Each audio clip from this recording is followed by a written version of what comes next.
এই ভিডিওতে দেখা যাচ্ছে যে বড় একটা সারফেস গ্রাইন্ডিং মেশিন। এই মেশিনটা দীর্ঘদিন যাবৎ চালু আছে, তবে এটাতে রিসেন্টলি কিছু সমস্যা দেখা দিয়েছিল। সেটা হচ্ছে এই যে হ্যান্ড হুইলটা আছে, এটা হচ্ছে টেবিলটাকে সামনে এবং পেছনে নেয়। তো এই হ্যান্ড হুইলটা একটা অটোমেশন ফিচার আছে, যে অটোমেশন ফিচারটা নষ্ট হয়ে গিয়েছিল, যার কারণে আমি এটাতে প্রথমে হচ্ছে এটার জন্য 2টা ম্যাগনেটিক কন্ট্যাক্টর রিপ্লেস করেছিলাম, এবং এখন আজকে এই মেশিনটাতে 2টা কাজ করতেছি। একটা হচ্ছে যে এই মেশিনটা আগে সম্পূর্ণটা রিলে লজিকে চলতো, এখন আমি নতুন একটা পিএলসি কার্ড তৈরি করেছি, একদম নিজের হাতে বানানো, নিজের প্রোগ্রাম করা।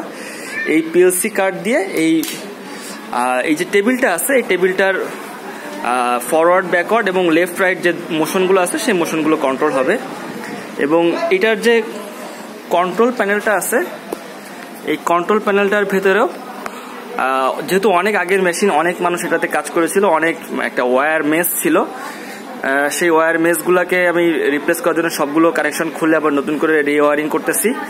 এবং এইখানে এই টেবিলের যে ফরওয়ার্ড ব্যাকওয়ার্ড যে মোশনটা সামনে পেছনে যে যায়, সেটার জন্য ছিল হচ্ছে মানে 2 কন্ট্যাক্টর সিস্টেম, অনেকটা এরকম। এটা হচ্ছে আপ ডাউনের মোশনটা, সেটাকে রিপ্লেস করে এখানে একটা ভিএফডি ইনভার্টার লাগানো হবে।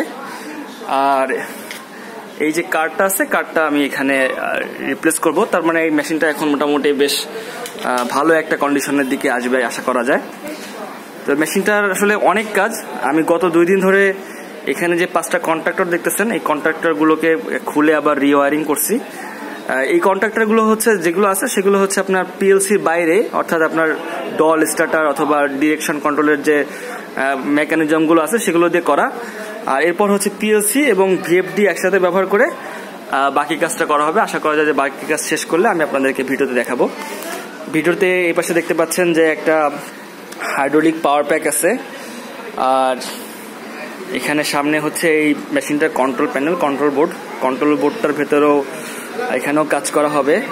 এবং এটা হচ্ছে আপনার জেড অ্যাক্সিস হুইল, এটা হচ্ছে ওয়াই অ্যাক্সিস হুইল, আর এক্স অ্যাক্সিস তো এটা হাইড্রোলিকের মাধ্যমে চলে, এটা হচ্ছে এক্স অ্যাক্সিসের clutch arm, speed control arm. আর এটা হচ্ছে যে পাথরটা। আর মেশিনের এই পাশে একটা কুল্যান্ট ট্যাঙ্ক আছে, সারফেস পানি টানি দেয় এগুলো দিয়ে। তো কাজ শেষ করার পরে ইনশাল্লাহ আরেকবার দেখাবো।